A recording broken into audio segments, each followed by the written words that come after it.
जीवन के हर क्षेत्र में, समाज के हर वर्ग को उनके जीवन में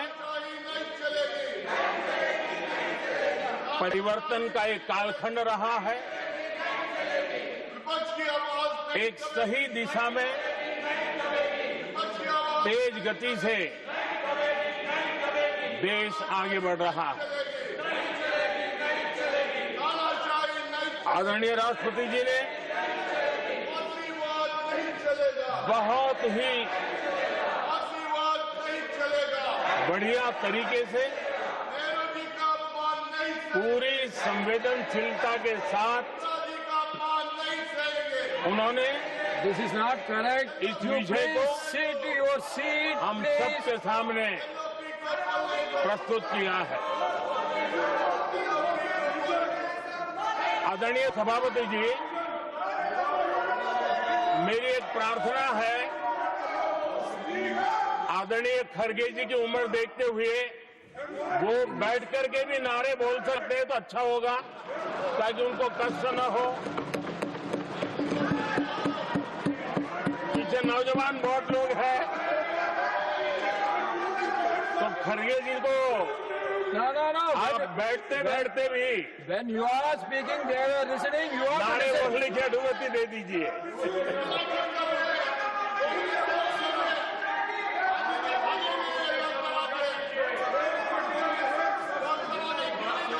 आदरणीय सभापति जी, राष्ट्रपति जी ने इस देश के मध्यम वर्ग, इस देश के निम्न मध्यम वर्ग, इस देश के गरीब, इस देश के गांव, इस देश के किसान, महिलाएं, विज्ञान हो, प्रौद्योगिकी हो, कृषि हो, सभी विषयों को लेकर के बहुत ही विस्तार से भारत के प्रगति का एक स्वर संसद में गूंजा है।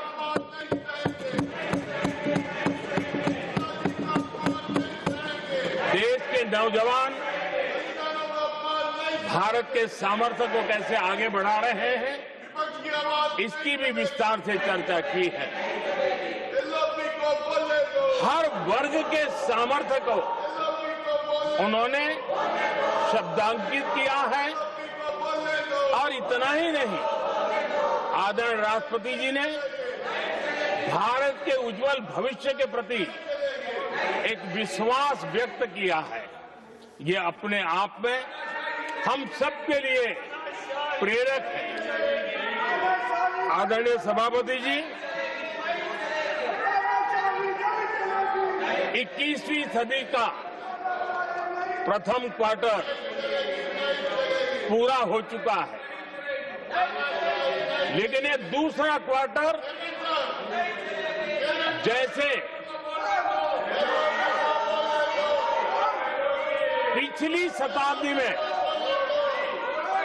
भारत की आजादी के जंग में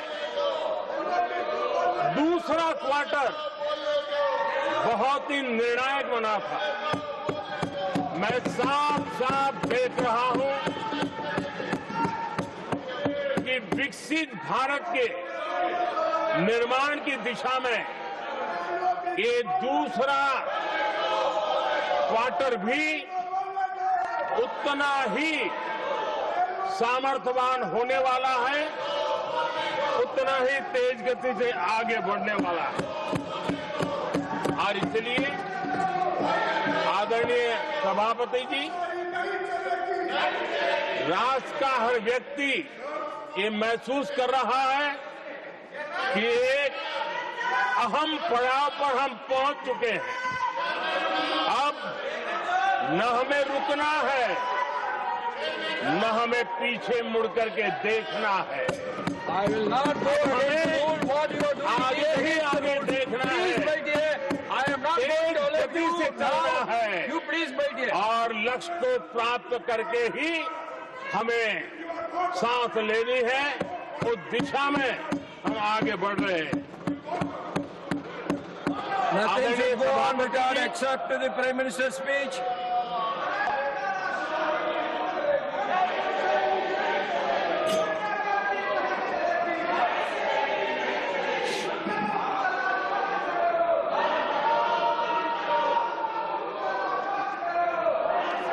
आदरणीय सभापति जी,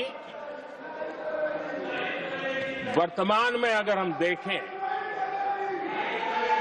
तो भारत के भाग्य के अनेक सुयोग एक साथ हमें नसीब हुए।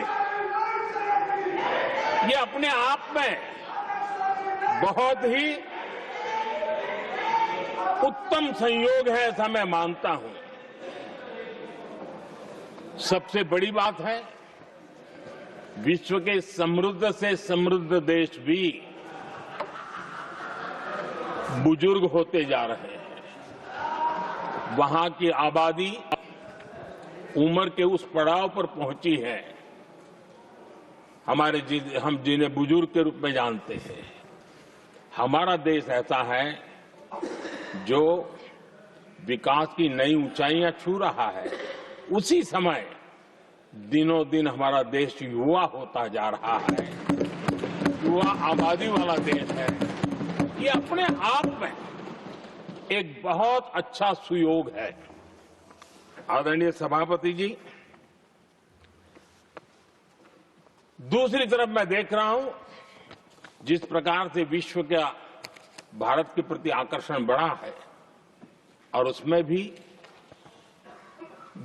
विश्व भारत की टैलेंट का महात्म्य समझ रहा है।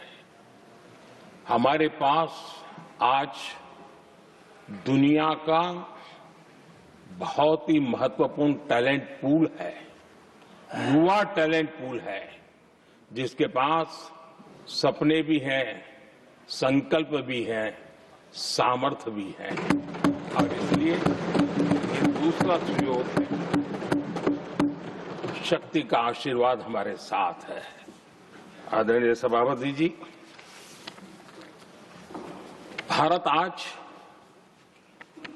विश्व में जो चुनौतियां पैदा हो रही हैं, उन चुनौतियों का समाधान देने वाला एक देश आशा की किरण बना हुआ है, और हम समाधान दे रहे हैं। वैसा ही एक महत्वपूर्ण सुयोग है कि आज मेजर इकोनॉमी में भारत का ग्रोथ बहुत हाई है, और हाई ग्रोथ और लो इन्फ्लेशन ये बहुत ही यूनिक संयोग है, और ये हमारी अर्थव्यवस्था की मजबूती को प्रदर्शित करता है। आदरणीय सभापति जी, हम जिस गति से आगे बढ़ रहे हैं, जब हमें देश की जनता ने सेवा करने का मौका दिया, तब फ्रेजाइल 5 के रूप में ये देश जाना जाता था। जब हमें अवसर मिला, तब देश आजाद हुआ, तब हम दुनिया में 6 नंबर की इकोनॉमी थे। लेकिन इन लोगों ने ऐसा एक हाल करके रखा कि 11 पे पहुंचा दिया। आज हम 3 पर जाने की दिशा में तेज गति से।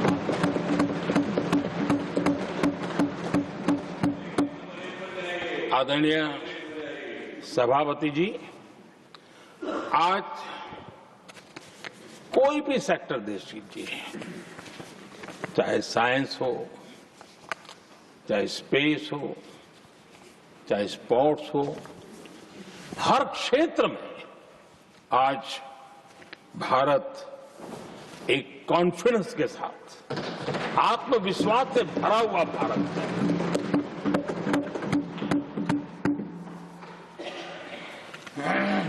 कोविड के बाद विश्व में जो स्थितियां पैदा हुई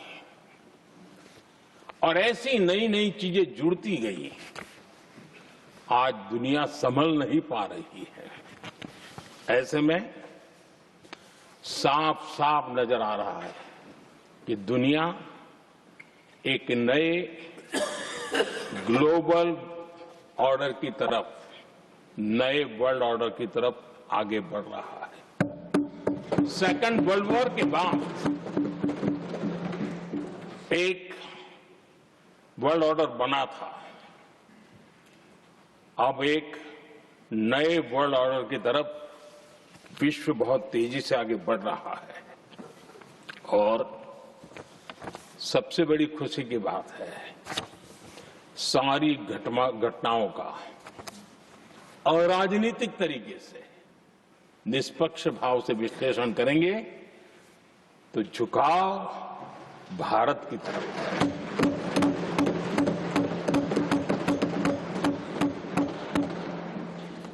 विश्व मित्र के रूप में, विश्व बंधु के रूप में आज भारत अनेक देशों का विश्वस्त पार्टनर बना है और हम कंधे से कंधा मिला करके विश्व कल्याण की दिशा में भी अपनी उचित भूमिका निभा रहे हैं, अपने सामर्थ्य से सहाय भी कर रहे हैं। आदरणीय सभापति जी, आज पूरा विश्व ग्लोबल साउथ की चर्चा करता है, लेकिन उस चर्चा के सूत्रधार के रूप में आज भारत वैश्विक मंचों पर ग्लोबल साउथ की बुलंद आवाज बन गया है।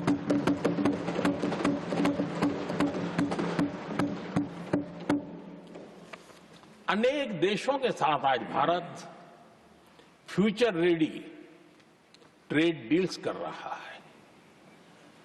पिछले कुछ ही समय में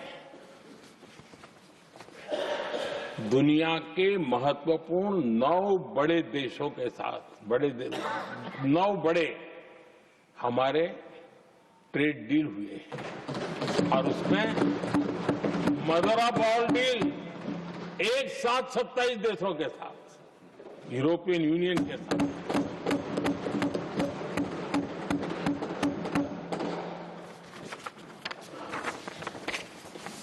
जो लोग थक गए,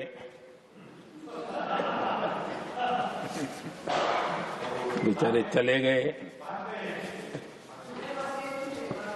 लेकिन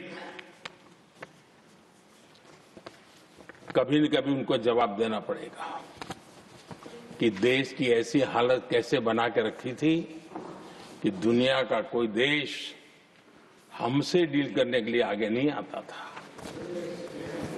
आपने कोशिश की होगी, पीछे पीछे पीछे बहुत चक्कर लगाए होंगे, लेकिन किसी ने आपकी तरफ देखा भी नहीं होगा।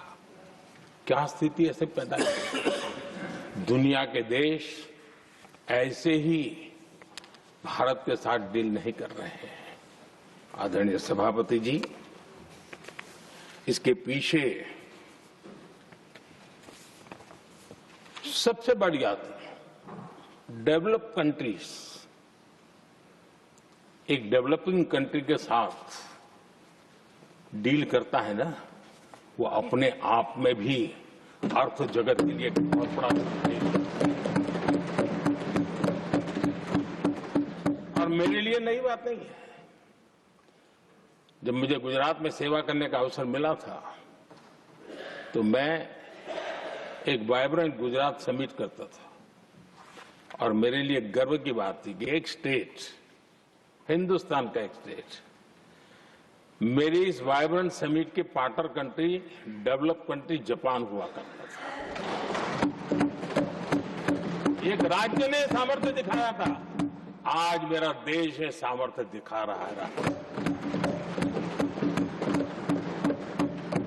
ये तब होता है जब आपके पास आर्थिक सामर्थ्य हो, आपके पास आपके नागरिकों के अंदर, देशवासियों में एक ऊर्जा हो और खास करके मैन्युफैक्चरिंग के लिए एक मजबूत इकोसिस्टम हो। तब जाकर के विश्व आपके साथ डील करने के लिए आगे आता है।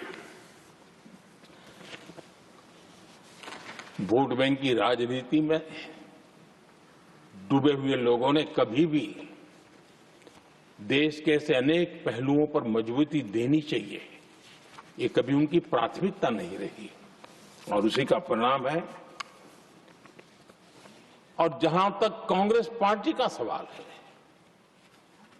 मैं साफ साफ कहना चाहता हूं और मेरे शब्दों पे भरोसा नहीं है तो मैं देश को लोगों को कहूं, कुछ मत करो, सिर्फ लाल किले से कांग्रेस के प्रधानमंत्रियों के जो भाषण है, सिर्फ उन भाषणों का एनालिसिस कर लो, आपको साफ साफ लगेगा कि न उनके पास कोई सोच थी, न उनके पास कोई विजन था और न ही कोई इच्छा शक्ति थी। और इसका परिणाम है कि देश को इतना भुगतना पड़ा। आदरणीय सभापति जी, मैं कोटि कोटि देशवासियों का आभारी हूं। उन्होंने सेवा करने का अवसर दिया। हमारी काफी शक्ति उनकी गलतियों को ठीक करने में जा रही है। दुनिया के मन में जो उनके समय की छवि है, उस छवि को धोने में मेरी ताकत लगती है। ऐसा बर्बाद करके रखा हुआ था और इस काम के लिए हमने फ्यूचर रेडी पॉलिसीज पर बल दिया है। और आज आपने देखा होगा, देश नीति के आधार पर चल रहा है, पॉलिसीज के आधार पर चल रहा है। एडोकिज्म को हमने त्याग कर दिया है और उसके कारण विश्व का विश्वास बनता है। हमने रिफॉर्म, परफॉर्म, ट्रांसफॉर्म के मंत्र को लेकर के आगे बढ़े और आज स्थिति ऐसी है कि देश रिफॉर्म एक्सप्रेस पर सवार हो चुका है।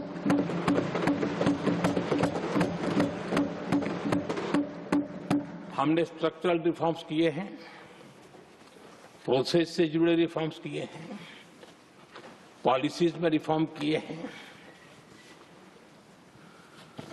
हमारा मैन्युफैक्चरिंग सेक्टर, हमारे उद्यमी ये सशक्त हो, भारत की हर चीज का वैल्यू एडिशन हो, उस दिशा में हमने प्रयास किया है। और मैं आज विश्वास के साथ कह सकता हूं, आज भारत विश्व के साथ स्पर्धा करने के लिए पूरी तरह तैयार है।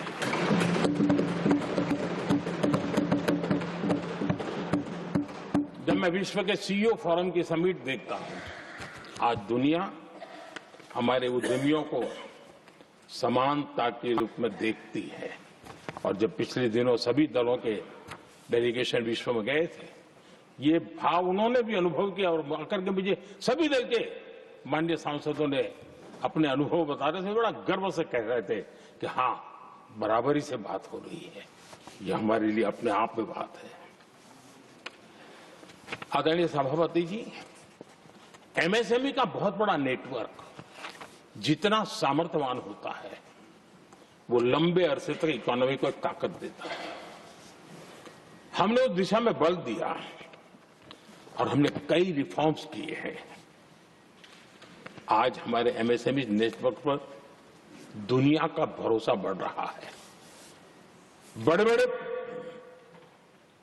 हो सकता है हम हवाई जहाज नहीं बना देंगे, लेकिन कई हवाई जहाज है जिसमें कई पुर्जे मेरे देश के छोटे छोटे एमएसएमई बना रहे हैं।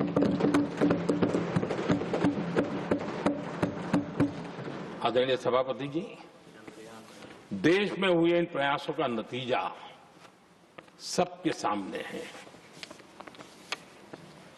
बड़े बड़े देश भारत के साथ व्यापारिक संबंध बनाने के लिए बहुत ही आतुर है। यूरोपीय संघ का ट्रेड डील हो, अमेरिका के साथ अभी अभी हुआ जो ट्रेड डील हो, और कल हमारे पीयूष जी ने सदन में विस्तृत जानकारी भी दी है और पूरा विश्व खुल करके इस ट्रेड डील का तारीफ कर रहा है और उसमें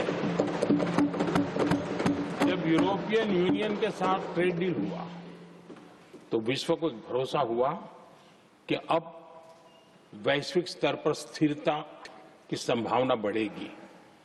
अमेरिका के साथ ट्रेड डील होने के बाद विश्व को और भरोसा हो गया कि जो स्थिरता की एहसास हो रहा था अब गति का भी एहसास होने लगा है। अब विश्व के लिए शुभ संकेत। आदरणीय सभापति जी, इसका सबसे बड़ा लाभ हमारे देश के नौजवानों को होगा। और जब मैं नौजवान कहता हूं तो उसमें मध्यम वर्ग का भी नौजवान होता है, शहर का नौजवान भी होता है, गांव का नौजवान भी होता है, बेटा भी होती है, बेटी भी होती है। और इसलिए उसे टुकड़ों में न देखा जाए। मेरे देश के युवा के सामर्थ्य का हमें गौरव करना चाहिए और उनके लिए पूरा विश्व बाजार अब खुल चुका है। अब उनके लिए अवसर ही अवसर है। और मैं उनको कहता हूं, आइए दोस्तों, मैं आपके साथ कंधे से कंधा मिलाकर के खड़ा हूं। हिम्मत कीजिए, बढ़िए। देश आपके साथ खड़ा है और दुनिया आपका स्वागत करने के लिए इंतजार कर रही है। आदरणीय सभापति जी, जिस प्रकार से दुनिया में हमारे युवा प्रोफेशनल्स की मांग बढ़ रही है, इवन केयर गिवर्स की मांग बढ़ रही है, हर कोई मिलता है हमें इस प्रकार के लोग चाहिए। इस प्रकार कुछ लोग तो अपना स्पेशल ऑफिस यहां बना रहे हैं रिक्रूट करने के लिए, योग्य टैलेंट की खोज के लिए। इसका मतलब हुआ कि भारत के प्रोफेशनल्स के लिए भी विश्व में बहुत बड़े अवसर बन रहे हैं। आदरणीय सभापति जी, ये संसद का उच्च सदन ये एक प्रकार से राज्यों का प्रतिनिधित्व करता है। और जो चर्चा की बारीकियां मैंने देखी, मेरा मन कहता है कि थोड़ा स्तर इसका ऊपर होना चाहिए था। और वहां से तो ज्यादा होना चाहिए। वो तो कितने साल तक सरकारों में रहे हैं, वहां से जरा चर्चा का स्तर ऊंचा होना चाहिए था। लेकिन उन्होंने ये मौका भी गंवा दिया। देश उन पर कैसे भरोसा कर सकता है। आदरणीय सभापति जी, मैं कल एक माननीय सदस्य को सुन रहा था। यूं तो वो अपने आप को राजा कहलाने में बहुत गर्व करते हैं, लेकिन वे आर्थिक असमानता की चर्चा कर रहे थे। बताइए, जो खुद को राजा माने और वो आर्थिक असमानता की बात करे, तो आपको लगता है कि क्या यही देखने के बाकी रह गए थे क्या?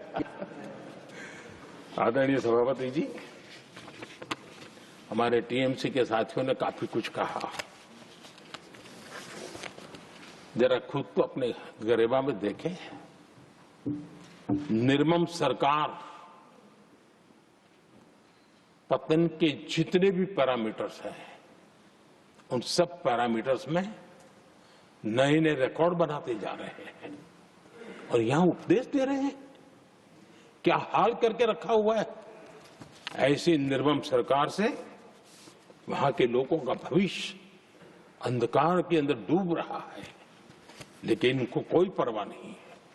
सत्ता सुख के सिवाय कोई आकांक्षा नहीं और वे यहां उपदेश देते हैं। घुसपैठ, दुनिया का समृद्ध से समृद्ध देश भी अपने यहां गैर कानूनी नागरिकों को बाहर निकाल रहा है। हमारे देश में घुसपैठियों को बचाने के लिए अदालतों को तब तक प्रेशर पैदा किया जा रहा है।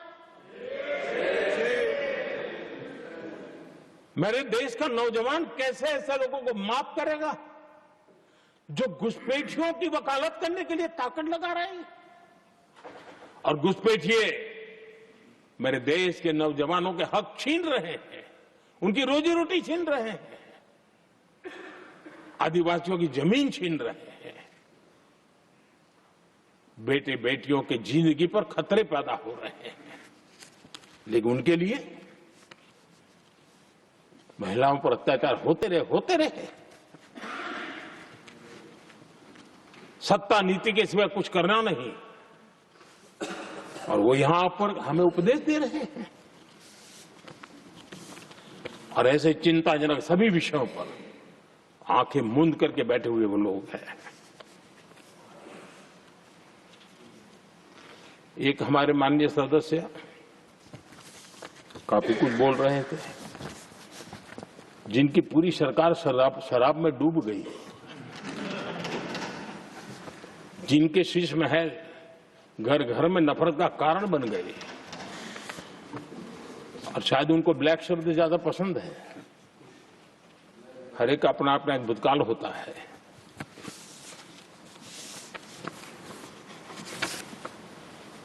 पता नहीं ब्लैक के साथ उनका क्या पुराना रिश्ता है। आदरणीय सभापति जी, ऐसे सभी साथियों से मैं आज जरूर कहूंगा, तुम कितना दुनिया को धोखा दोगे, तुम कितना दुनिया को धोखा दोगे। आईना देख लिया तो अपनी सच्चाई कहां छिपाओगे।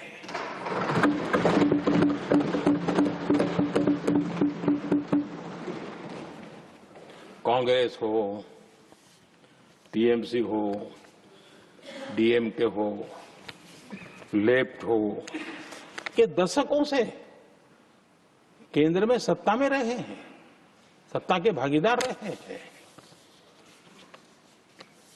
राज्यों में भी उनको सरकारें चलाने का अवसर मिला है, लेकिन उनकी पहचान क्या बनी। आज डील की चर्चा होती है तो गौरव से कहते हैं, तब डील की चर्चा होती थी तो बॉफोर्स डील याद आता था। ये डील होते थे।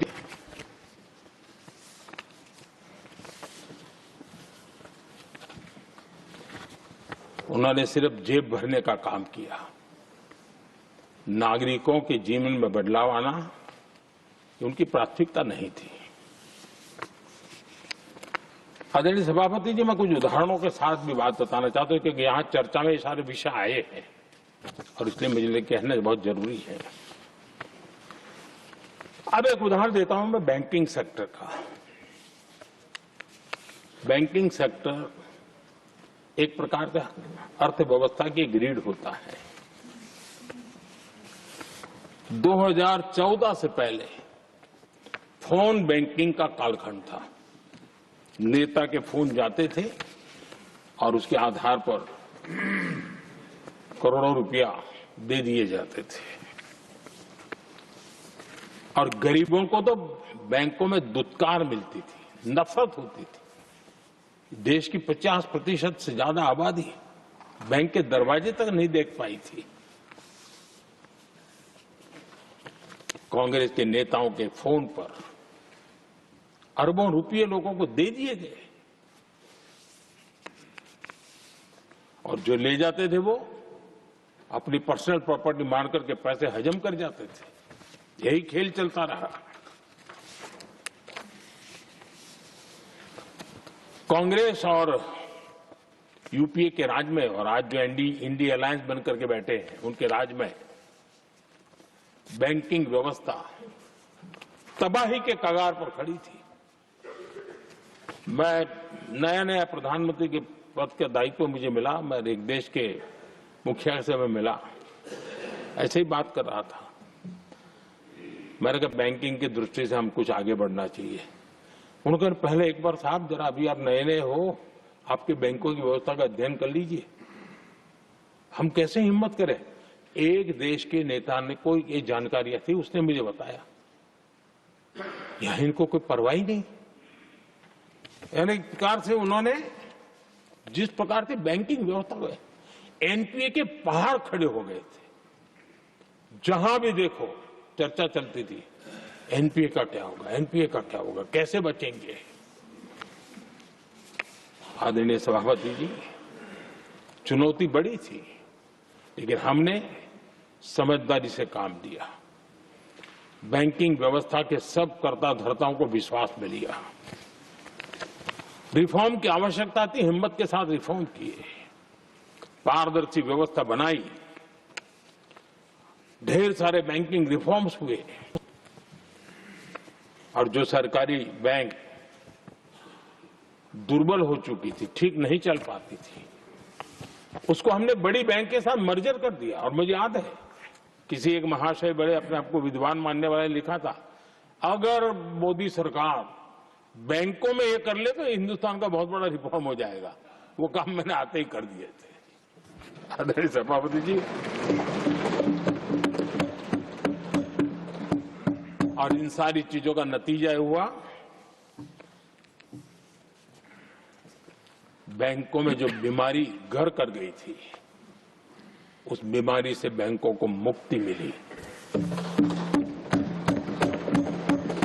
बैंकों का स्वास्थ्य सुधरा, लगातार सुधरा, अभी भी तेजी से आगे दौड़ रहे हैं। और बैंकिंग का जब स्वास्थ्य सुधरा तो लेन देन का कारोबार भी उनका बढ़ा, लोगों को पैसे मिलने लगे, सामान्य व्यक्ति को पैसे मिले। ऐसे ऐसे गरीब लोगों को लोन मिले जिनके लिए कभी बैंक के दरवाजे बंद थे, बेचारा दूर से देख करके उसे जाना पड़ता था।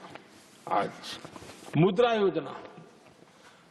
योजना, जो देश के नौजवान को अपने पैरों पर खड़े रहने की ताकत देता है, मुद्रा योजना जो स्वरोजगार की प्रेरणा देता है, लेकिन स्वरोजगार के भाषण के काम नहीं होता है, उसका हाथ पकड़ना पड़ता है, उसको साथ देना पड़ता है, उसको सहाय देनी पड़ती है। और हमने मुद्रा योजना के द्वारा 30 लाख करोड़ रुपया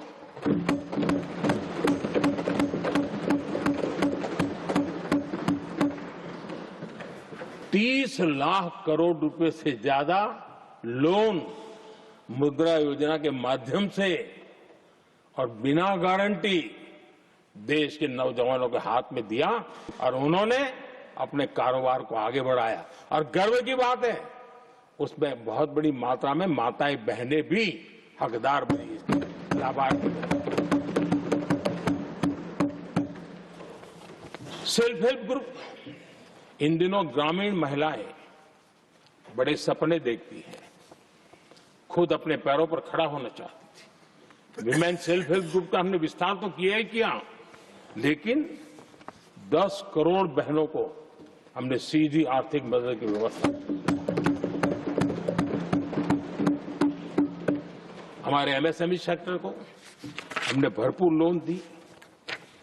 और मैं आज बड़े संतोष के साथ, बड़ी जिम्मेवारी के साथ इस पवित्र सदन में कहना चाहता हूं, हमने एनपीए जिसके पहाड़ हुआ करते थे 2014 के पहले, आज उसको हमने नीचे निम्न स्तर पर लाकर के खड़ा कर दिया।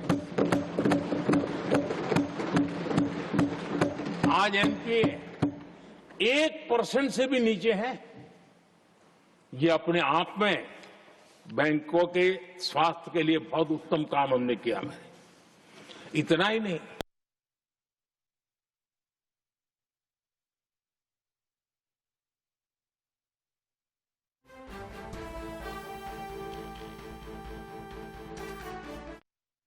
मजबूत होती है तो बाकी अर्थव्यवस्था को भी मजबूती मिलती है, उस काम को कहेगा। आदरणीय सभापति जी, मैं एक और उदाहरण देना चाहता हूं। हमारे पीएसयूज, आमतौर पर पीएसयूज के संबंध में मान्यता बन चुकी थी, वो बनते ही हैं बीमार होने के लिए, वो बनते ही हैं बर्बाद होने के लिए, वो बनते ही हैं बंद होने के लिए। हमने इस पूरी मानसिकता को हकीकतों के आधार पर बदलने में सफलता प्राप्त की है। और ये लोग पीएसयूज को लेकर के कितनी गलत बातें फैलाते थे। अर्बन नक्सल की तरह ऐसे पीएसयूज के दरवाजे के बाहर मजदूरों की मीटिंग करके भड़काने का पाप करते थे, गुमराह करने का काम करते थे। इन्होंने LIC, state bank of India और भी एचएएल, ऐसे हर एक को बड़ा भला बुरा और इतना भद्दे तरीके से,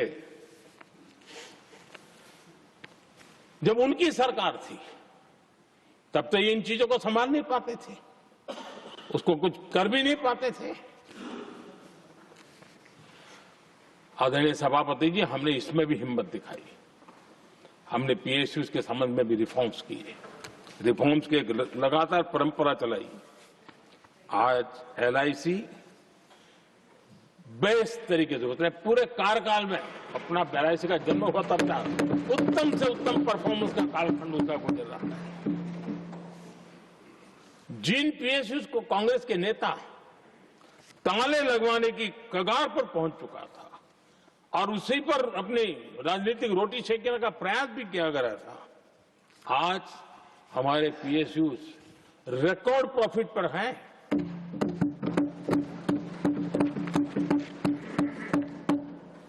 इतना ही नहीं, वे अपने परफॉर्मेंस से मेक इन इंडिया को भी गति दे रहे हैं। मेक इन इंडिया का जो सपना है उसका पूरा करने में वे भी एक बहुत बड़े कैटलिक एजेंट के रूप में आज भूमिका अदा कर रहे हैं। रिकॉर्ड संख्या में रोजगार बना रहे हैं। इतना ही नहीं, हमारे कुछ पीएसयूज आज विश्व के अंदर जा रहे हैं, विश्व में भी अपनी ताकत दिखा रहे हैं, विश्व के साथ जुड़ रहे हैं, दुनिया के कई देशों के विकास यात्रा में वो भागीदार बन रहे हैं। आज हमारे पीएसयूज को बहुत बड़े बड़े ऑर्डर देश से भी और देश के बाहर से भी मिलने लगे हैं। ये अपने आप में मैं जो कहता हूं ना, एक बहुत महत्वपूर्ण पड़ाव पर ये देश 25 साल है, उसका संकेत यहां नजर आता है। आदरणीय सभापति जी, कांग्रेस ने विश्वासघात करने के विषय में भी हमारे देश के अन्नदाता को भी नहीं छोड़ा। इस देश में 10 करोड़ किसान ऐसे हैं जिनके पास 2 हेक्टेयर से भी कम जमीन है, छोटे किसान हैं। उनकी तरफ कभी परवाह नहीं की गई, उनकी तरफ कभी देखा नहीं गया, नहीं उनके दिमाग में ये छोटे किसानों का कोई महात्मा था। उनको लगता है कुछ बड़े लोगों को संभाल लिया तो गाड़ी चल जाएगी, और यही राजनीति करते रहे। आदरणीय सभापति जी, हमारे दिल में छोटे किसान के प्रति एक दर्द था। हम जमीनी हकीकतों से परिचित थे और उसी के कारण हम पीएम किसान सम्मान निधि योजना लेकर के और आप इतने कम समय में हमारे इन छोटे किसानों के खाते में 4 लाख करोड़ रुपया हमने दिया है। 4 लाख करोड़ रुपया आंकड़ा छोटा नहीं होता है आदरणीय सभापति जी, और उसने हमारे छोटे किसानों को एक नई ताकत दी है, नए सपने देखने का सामर्थ्य दिया है। और मुझे पक्का विश्वास है कि हमारा किसान उस दिशा में जरूर भारत की आशा अपेक्षा के अनुरूप परिणाम देगा।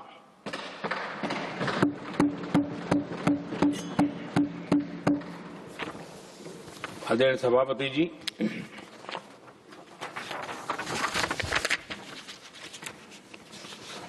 यहां कुछ साथियों ने इम्प्लीमेंटेशन के संबंध में शिकायतों का भाषण काफी किए। शायद वो तय करके आए थे कि ऐसा ऐसा बोलना है, तो इसमें तो उनका ऐलान दिखता था, बाकी में तो नहीं दिखता है। आदरणीय सभापति, जब ये इम्प्लीमेंटेशन को लेकर के इतनी बड़ी बड़ी बातें करते हैं, मैं एक जरा किस्सा सुनाता हूं। मैं किसी का भला बुरा कहने के लिए नहीं कर रहा हूं, मैं सिर्फ हकीकत है रख रहा हूं। परेशानी जिनको होगी उनको होगी, लेकिन तथ्य तो तथ्य ही होते हैं। हमारे देश के एक नेता हिमाचल प्रदेश के दौरे पर गए थे और वहां से आने के बाद उन्होंने खुद ने ये घटना कहीं सुनाई, रिकॉर्ड पर उपलब्ध है। उसमें उन्होंने कहा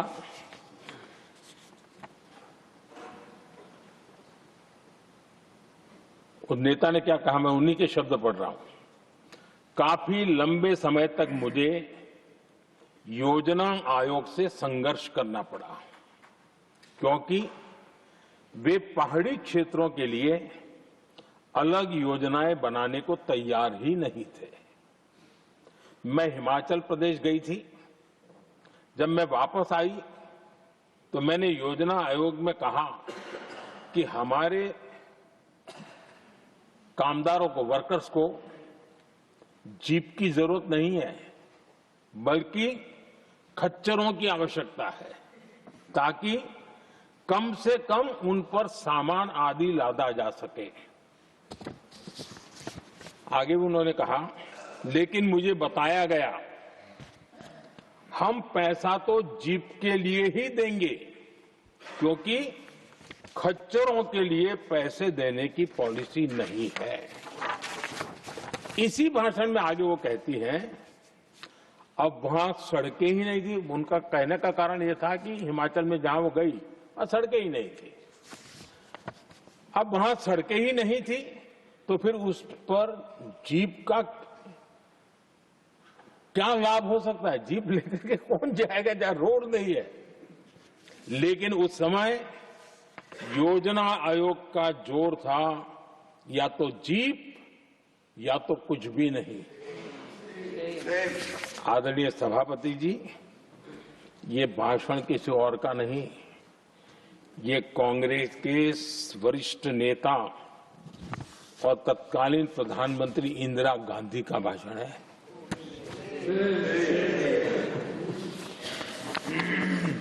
कांग्रेस के लंबे शासनकाल में यही कार्यशैली रही, और जिसको इंदिरा जी खुद जानती भी थी कि ये पाप चल रहा है, लेकिन इस कार्य संस्कृति को सुधारने के लिए उन्होंने कोई कदम नहीं उठाया। और इंदिरा गांधी जिस प्लानिंग कमीशन की धज्जियां उड़ा रही थी, उसके जन्मदाता उनके स्वयं के पिताजी थे। और प्लानिंग कमीशन को बना और इंदिरा जी ने जब कहा, उसके बीच में 2 दशक बज चुके थे, लेकिन हाल यही था। और 2014 तक सब दुखी थे, सब परेशान थे, सब गलती देख रहे थे, लेकिन सुधार करने की तैयारी नहीं। 2014 के बाद जब आपने हमें मौका और कांग्रेस ने जिस प्रकार से प्लानिंग कमीशन अटकाना, लटकाना, भटकाना वाली कार्यशैली बना दी थी, 2014 में जब हमें मौका मिला तो हमने आकर के काम किया, प्लानिंग कमीशन को खत्म कर दिया और नीति आयोग को बनाया। आज नीति आयोग बहुत तेज गति से काम कर रहा है। अब देखिए एस्पिरेशनल डिस्ट्रिक्ट, वो भी एक बड़ा प्रेरक उदाहरण है। और मैं तो देख रहा हूं कि डेवलपिंग कंट्रीज के लिए, विकास के लिए एक मॉडल के रूप में वैश्विक संस्थाएं इसको अनुमोदन दे रही है। ये एस्पिरेशनल डिस्ट्रिक्ट की ये सफलता बनी है। देश के कई जिले ऐसे थे जिसको पिछड़े मान करके छोड़ दिया गया था, और वहां करोड़ों लोगों की जो मौलिक जरूरतें थी उसको भी नकार दिया गया था। उनको तो ऐसे ही जीने के लिए मजबूर कर दिया गया था।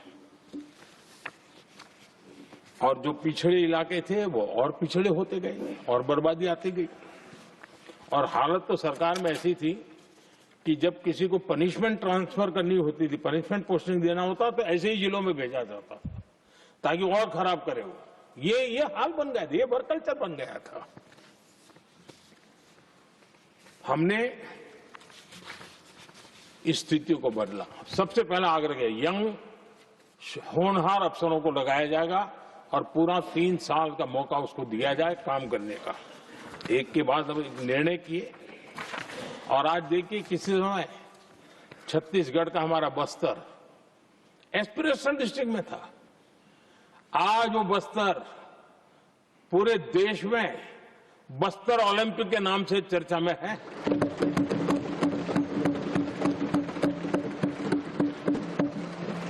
आज विकास की धारा बस्तर के गांव गांव पहुंच रही है। अभी कुछ गांवों में पहली बार बस देखी, पूरे गांव ने उत्सव मनाया बस्तर में। ये परिस्थितियां छोड़ करके गए हुए हैं लोग, और यहां पर पता नहीं किस प्रकार से देश को कहां ले जाना चाहते हैं लोग। आदरणीय सभापति जी, इम्प्लीमेंटेशन क्या होता है, ये एस्पिरेशनल डिस्ट्रिक्ट एक बहुत बड़ा शानदार उदाहरण है। ऐसे तो सैकड़ों उदाहरण हैं, लेकिन मैं कहने के लिए इसको उल्लेख कर रहा हूं। कांग्रेस के हमारे साथियों को ये जो बदलाव आ रहा है उसमें इम्प्लीमेंटेशन नजर नहीं आ रहा है, और उनका तो एक ही प्लानिंग कमीशन वाला मॉडल है, जीप और खच्चर वाला मॉडल, यही वो लोग जानते हैं, उससे आगे कुछ नहीं जानते। और ये इम्प्लीमेंटेशन कैसे करते हैं? मेरा जन्म नहीं हुआ था उसके पहले सरदार वल्लभ भाई पटेल ने नर्मदा नदी पर बांध बांधने की कल्पना की। विषय तो पक्का हो गया, सरदार साहब नहीं रहे, खैर नेहरू जी ने शिलान्यास किया। अब इम्प्लीमेंटेशन देखिए इनको। मेरा जन्म नहीं हुआ था जब इसकी कल्पना की गई थी, और प्रधानमंत्री बनने के बाद मैंने उसका उद्घाटन किया, ये हाल है।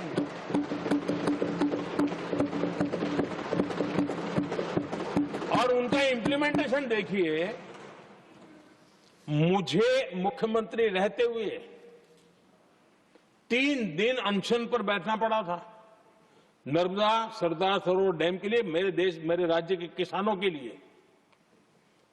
मैंने अपने आप को दांव पर लगा दिया था, तब जाकर के भारत सरकार को झुकना पड़ा, और तब जाकर के सरदार सरोवर डैम के कंस्ट्रक्शन को गति मिली, और यहां मैं पहुंचा तब मुझे उसका उद्घाटन करने का सौभाग्य मिला। और आज कच्छ तक हावड़ा बीएसएफ के लोग जहां बैठते हैं वहां तक नर्मदा का शुद्ध पानी पीने के लिए पहुंच रहा है। इम्प्लीमेंटेशन क्या होता है? और यहां पर इम्प्लीमेंट किसी ने शब्द पकड़ा दिया, हर एक के मुंह से वही निकल रहा था। हमने कांग्रेस की कार्यशैली को बदलने के लिए, जब मैंने देखा कई ऐसे काम थे अटके पड़े हुए, कोई पूछने वाला नहीं थे फाइलों में, और पॉलिटिकल फायदे के लिए अनाउंसमेंट कर दिए, दिए जला दिए, पत्थर लगा दिए, करना कुछ नहीं। आखिरकार मैंने एक टेक्नोलॉजी वाला प्लेटफॉर्म बनाया यहां आकर के, प्रगति के नाम से। ये प्रगति प्लेटफॉर्म का मैं उदाहरण देता हूं, आप हैरान हो जाएंगे। मुझे एग्जैक्ट याद नहीं है, लेकिन शायद हिमाचल में एक ट्रेन उन्होंने पार्लियामेंट में घोषित की थी, शायद ऊना और कोई। मेरे आने तक वो कागज पर भी उसका ड्राइंग नहीं बना था, बताओ, और चुनाव जीतने के लिए वो घोषणा कर दी। प्रगति के अंदर मेरे सामने विषय आया, ऐसे कई विषय मेरे सामने आए, और उस प्रगति के अंदर हमने एक एक प्रोजेक्ट क्यों अटके हुए, कॉस्ट किस डिपार्टमेंट की काम में क्या मुसीबत आई है, किसने गलत तरीके से इसको आगे बढ़ाया, और बजट तो बढ़ता ही गया था। जो योजना 900 करोड़ में होनी थी वो 90,000 करोड़ तक पहुंच जाए, ये हाल करके रख दिया था इन्होंने।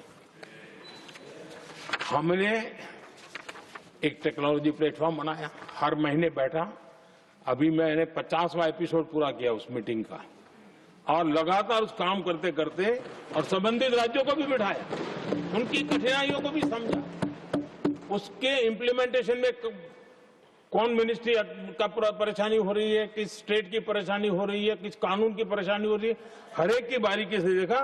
और आज मैं गर्व से कह सकता हूं कि इस प्रगति के इम्प्लीमेंटेशन को बारीकी से प्रधानमंत्री के स्तर पर देखे जाने के कारण 85 लाख करोड़ रुपीस का काम को गति मिली। 85 लाख करोड़ रुपीस के काम, आप कल्पना कीजिए देश की कितनी बड़ी शक्ति को अनलॉक किया हमने। इम्प्लीमेंटेशन कैसे होता है ये हमने करके देखा है। रेल हो, रोड हो, सिंचाई हो, ग्रामीण को व्यवस्था का काम हो, इन सारी चीजों को हमने इसमें लिया। अब जैसे जम्मू उधमपुर श्रीनगर बारामूला रेल लाइन, आज ये प्रोजेक्ट पूरा हुआ, और बर्फबारी में इन दिनों आपने देखा एक वीडियो बहुत पॉपुलर हुआ है, बर्फ के बीच में थे, चारों तरफ बर्फ की चादर छाई हुई है और वंदे भारत ट्रेन निकल रही है और लोग कहते हैं गलती मत करना, ये तो विदेश है, ये हिंदुस्तान है। ये रील चल रहे हैं बाजार में।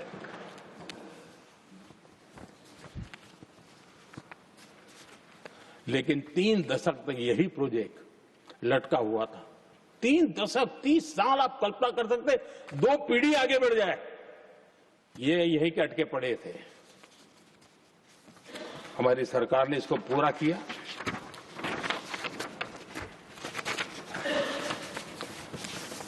आदरणीय सभापति जी, मैं असम की बात करता हूं और कोई ये मत सोचो कि मैं चुनाव है इसलिए बोल रहा हूं। इनके पाप है इसलिए मुझे कहना पड़ रहा है। कांग्रेस सिर्फ इमेजिन करती है और इंप्लीमेंट करने का उनको कोई लेना देना ही नहीं होता है। अब असम का बोगीबिल ब्रिज, ये बोगीबिल ब्रिज अरुणाचल और असम को जोड़ने वाला बहुत महत्वपूर्ण ब्रिज, कितने ही सालों तक ये प्रोजेक्ट लटका रहा। हमने प्रगति के माध्यम से इसको रिव्यू किया और असम सहित पूरे नॉर्थ ईस्ट को बहुत बड़ी सुविधा वाला ये काम हमने पूरा किया। आदरणीय सभापति जी,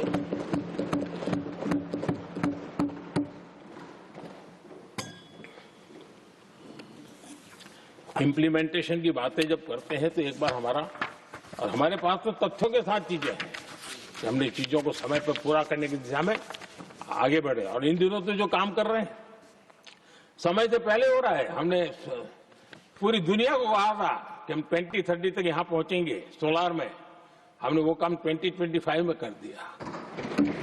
हमने इथेनॉल का समय तय किया था, हम उसमें भी 2-3 साल पहले ही काम पूरा कर लिया।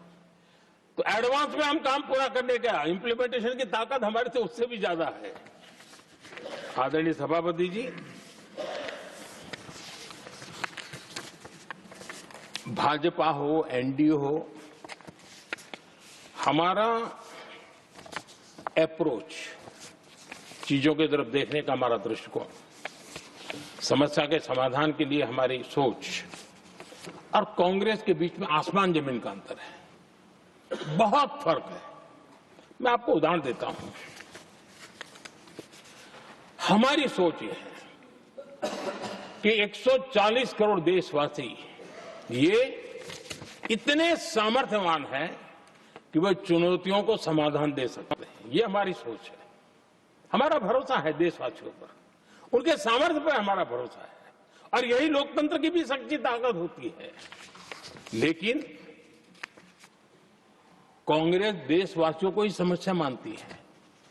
अब मैं इनका इतना बोल करके छोड़ दूंगा तो आज पता नहीं रात को उनको नींद नहीं आएगी और गालियां कल कैसी दे उसका प्लानिंग चलेगा। लेकिन मैं उदाहरण के साथ बताना चाहता हूं किस प्रकार से लोग सोचते थे देशवासियों के लिए।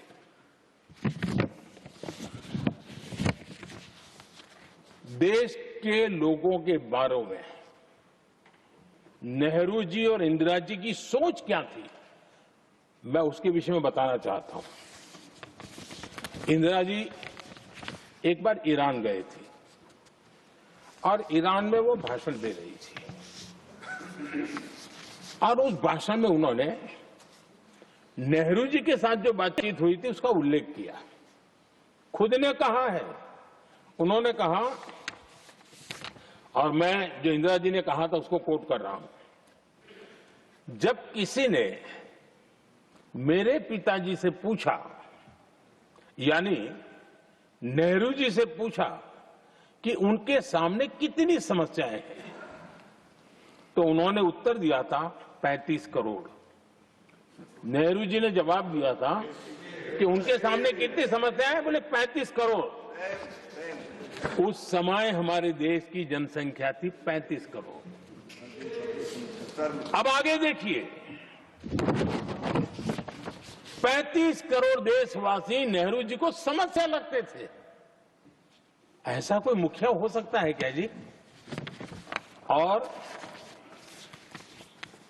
इस बात का उदाहरण देते हुए इंदिरा जी ने आगे कहा कि आज देश की जनसंख्या 57 करोड़ है। इसलिए मेरी समस्याओं की संख्या भी उतनी ही बड़ी है।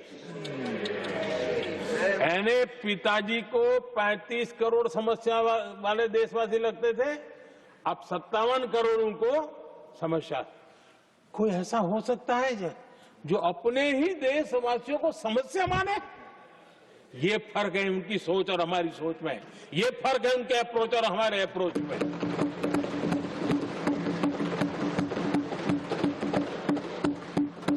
नेहरू जी हो या इंदिरा जी हो या पूरी कांग्रेसी बिरादरी हो, ये लोग भारत के लोगों को समस्या मानते हैं। आदरणीय सभापति जी, मेरे कई कोटेशन मिलेंगे। मैंने दुनिया के सामने कहा है, देश के सामने कहा है, और कहा है इसलिए नहीं, ये मेरा कन्विक्शन है। अरे चुनौतियां कितनी ही क्यों ना हो, 140 करोड़ समाधान हमारे पास है।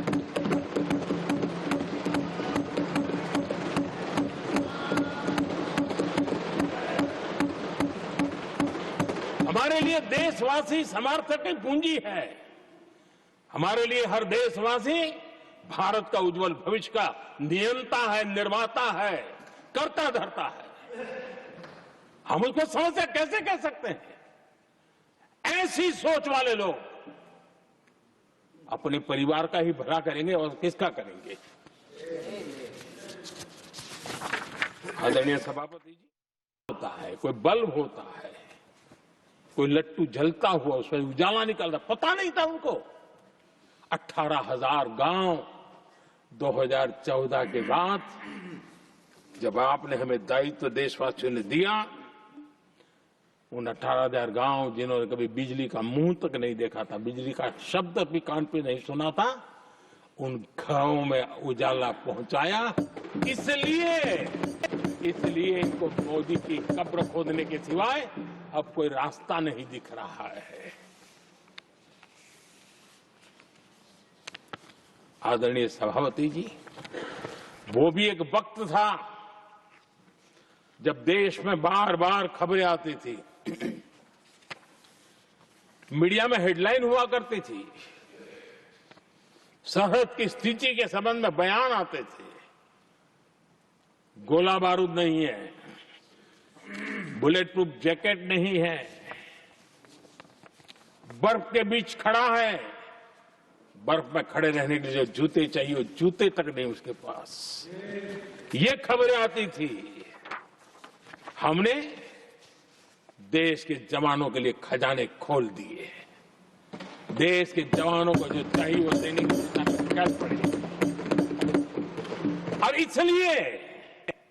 इसलिए वो चाहते कि अब तो कोई रास्ता बचा नहीं है, बस कब्र खुदेगी मोदी की। यही एक रास्ता उनके लिए बचा है। आदरणीय सभापति जी, एक बार उत्तर प्रदेश के वर्तमान मुख्यमंत्री जी ने सदन में भाषण करते करते वो रो पड़े थे। दिमागी बुखार के कारण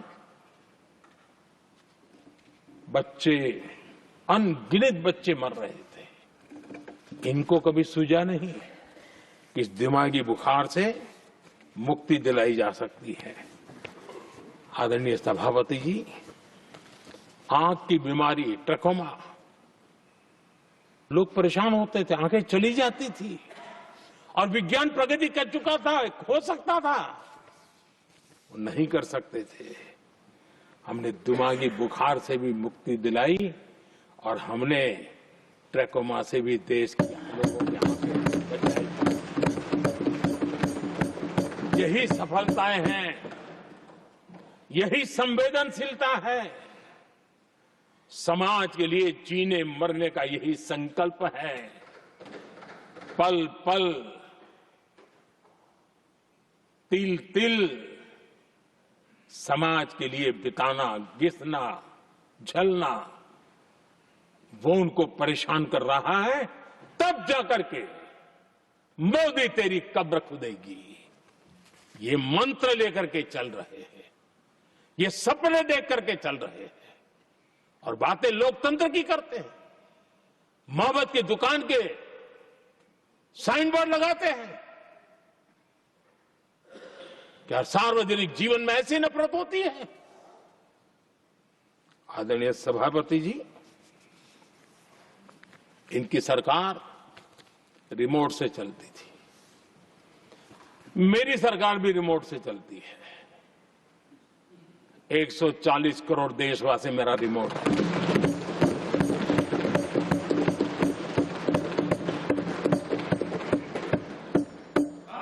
एक 140 करोड़ देशवासियों के सपने, 140 करोड़ देशवासियों की आकांक्षाएं, देश के नौजवानों के संकल्प,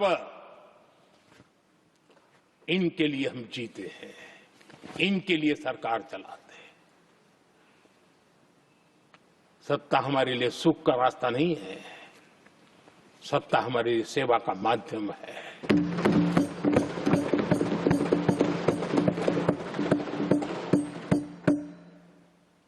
मुद्रा योजना, लाखों करोड़ों की मदद मिली, स्वरोजगार को बल दिया। कांग्रेस ने कभी स्टार्टअप कल्चर को प्रमोट ही नहीं किया। कुछ सैकड़ों में स्टार्टअप बेचारे अपने उनको पता भी नहीं था। और इनका तो हाल ये है आदरणीय सभापति जी, अपने घर के स्टार्टअप को भी वो लिफ्ट नहीं कर पा रहे।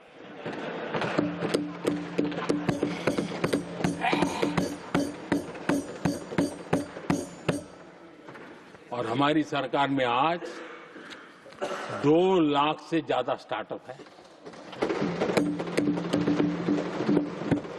और जब सफलता एक के बाद एक जन सामान्य के दिलों को जीतती है ना, तब जाकर के उनके पास एक ही रास्ता बचा है, मोदी तेरी कब्र खुदेगी।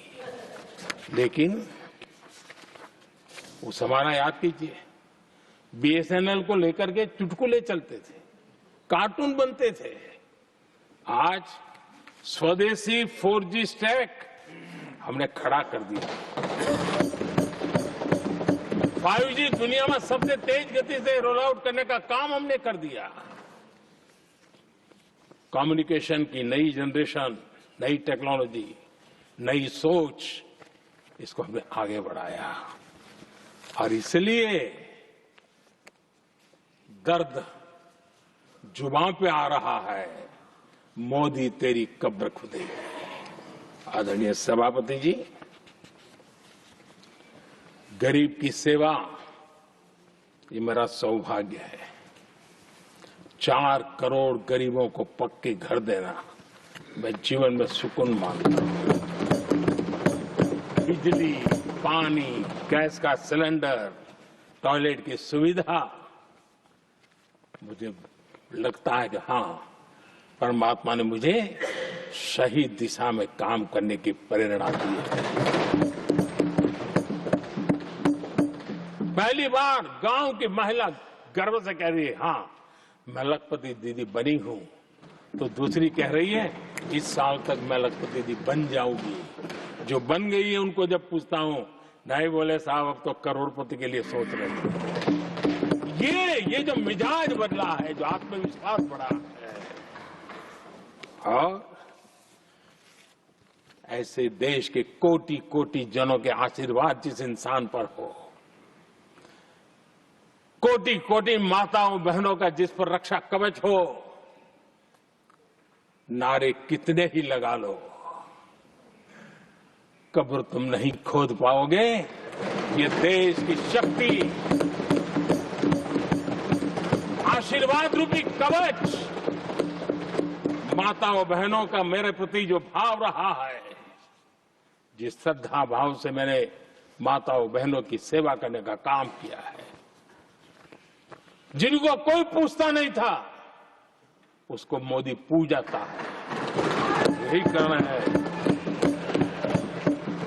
और ये आशीर्वाद ही है जो इनको चूभते हैं, और इसलिए कब्र खोदना चाहते हैं। आदरणीय सभापति जी, चोरी करना जिनका पुश्तैनी धंधा है, जिन्होंने एक गुजराती की सरनेम भी चुरा ली,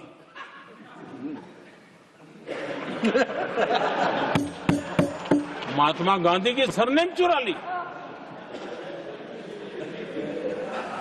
ये लोग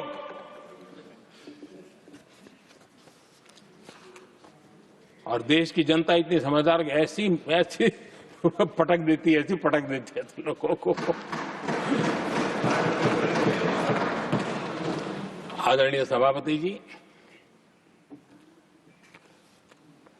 हम एक विकसित भारत का सपना लेकर के चले और आज वो सपना देश के लोगों की ऊर्जा के कारण संकल्प में बदल चुका है।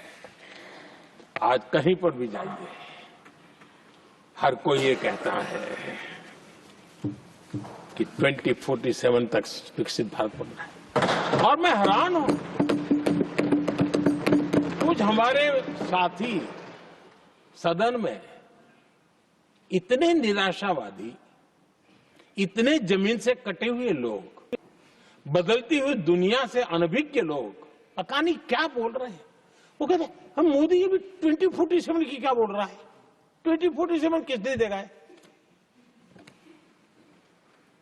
हमारे देश के लिए, आजादी के लिए जो लड़ते थे, जो फांसी के तख्त पर चढ़ जाते थे, जो लाठियां खाते थे, गोलियां खाते थे, जो काला पानी की सजा के लिए अंडमान निकोबार की सेल्यूलर जेल में जिंदगी बिता देते थे, लक्षावधि नौजवान अपने पढ़ाई का, भविष्य का सोचे बिना, कोई परवाह किए बिना सिर्फ देश के लिए सोचने के लिए निकल पड़े थे। क्या उन्होंने कभी ये सोचा होता कि यार हमारे कालखंड में तो आजादी मिलेगी नहीं, कि मैं क्यों करूं? तो क्या देश कभी आजाद होता? ये इतने निराशावादी लोग हैं कि जब मैं डिजिटल इंडिया की बात करता था, मैं फिनटेक की चर्चा करता था, मैं यूपीआई की बात करता था, तो ये कहते थे अरे इस देश में गरीब आदमी मोबाइल फोन पर कैसे पैसे का कारोबार करेगा? 3 साल के भीतर भीतर देश ने दिखा दिया ये हो सकता है। और मैं हैरान था जिस दिन ऐसा भाषण संसद में हुआ, देश का मीडिया भी, मैं भी, ऐसे लोग, उनकी जो इकोसिस्टम है वो नाच रही थी कि देखिए मोदी को तगड़ा जवाब दिया। मोदी ने जवाब नहीं दिया। आपके हाथ में मोबाइल फोन जब यूपीआई से चलता है, काम करता है ना, तो जवाब अपने आप मिल जाता है।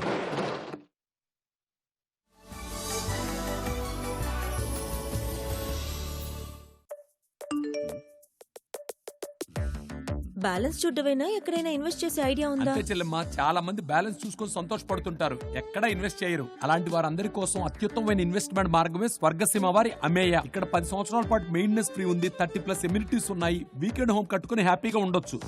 స్వర్గసీమ వారి అమేయ ఎక్స్టెన్షన్ బెంగళూరు హైవేలో త్రిబుల్ ఆర్క్ దగ్గరగా అమేయమైన వెంచర్ అమేయ. అరే మీ కళ్ళు త్వరలో నిజం కాబోతున్నాయి. అరే తెలుసు, కానీ ఎలా? మేము ఆ పంటల్లో ధానుకా యొక్క పేటెంట్ ని పొందినటువంటి మోటార్ నే ఉపయోగిస్తాం. దీనివల్ల అవుతాయి మా కలలు సాకారం మరియు జీవితం వైభోగం.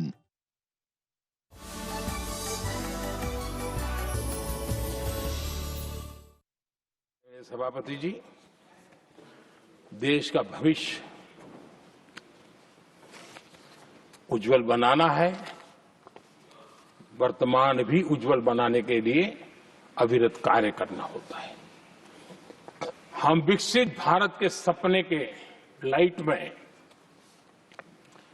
5 वर्ष की योजना बनाते हैं और हर वर्ष का बजट बनाते हैं और हम दिशा तय करके चलते हैं हम, क्योंकि हमारे लिए अगला चुनावी लक्ष्य नहीं होता है। हमारा लक्ष्य है 2047 विकसित। अरे चुनाव तो आएंगे जाएंगे, मेरा देश अजरा अमर रहने वाला है और हम देश की युवा पीढ़ी के हाथ में समृद्ध हिंदुस्तान देने का सपना लेकर के चलेंगे।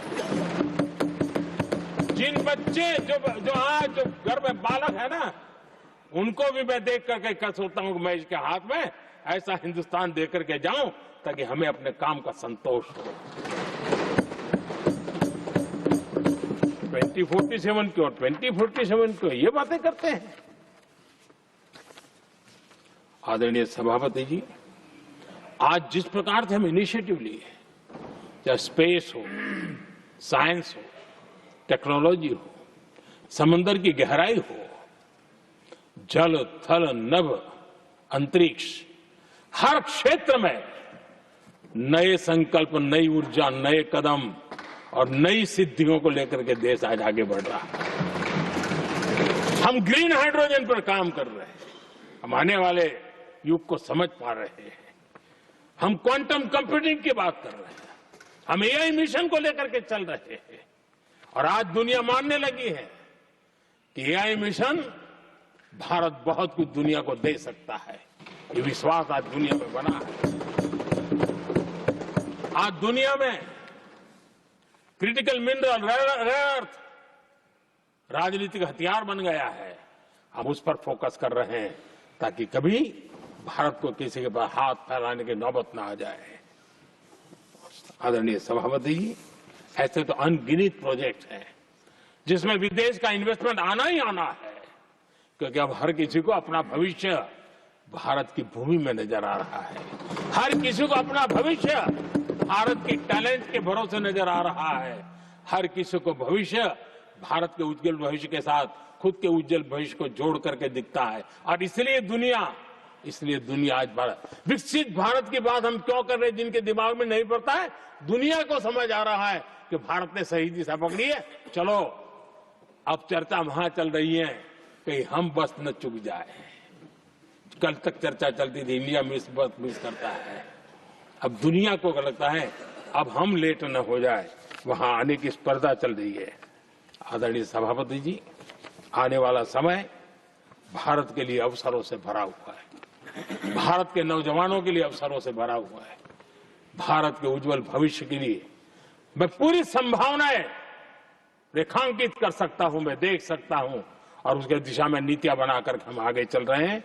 हम इसको और मैं चाहता हूं, मेरे देशवासियों को निमंत्रण देता हूं और मैं देशवासियों को आज सदन से भी कहना चाहूंगा, मैंने मन की बात में भी इसका उल्लेख किया था, मैं यहां पर सभी माननीय सांसदों से भी कहूंगा कि आप भी अपने अपने क्षेत्र में ऐसे लोगों को बताइए, जब दुनिया भर में इतने अवसर पैदा हुए हैं, उसको स्थायित्व तब मिलता है जब हम उत्तम प्रकार की चीजों को लेकर के जाए, हम क्वालिटी को कॉम्प्रोमाइज न करें।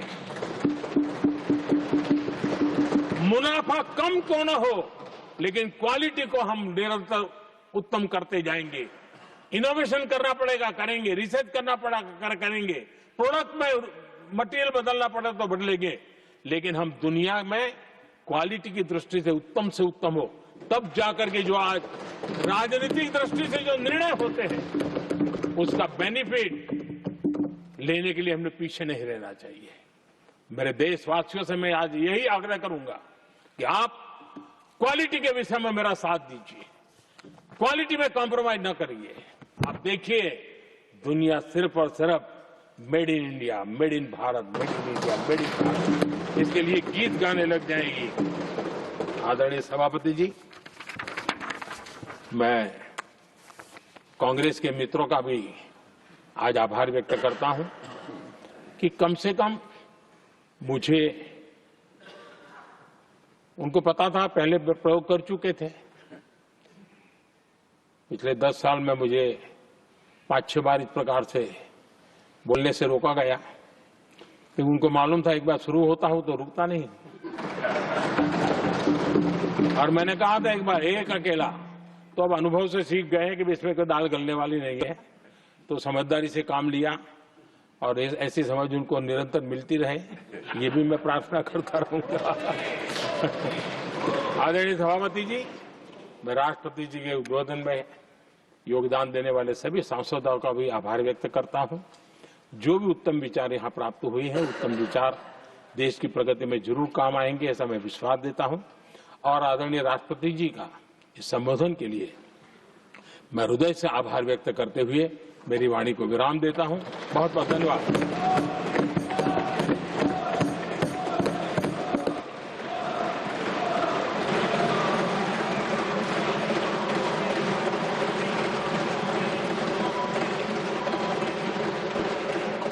I shall now put the amendments which have been moved to vote. Amendments number 5 and 68 to 74 by Dr. John Brittas.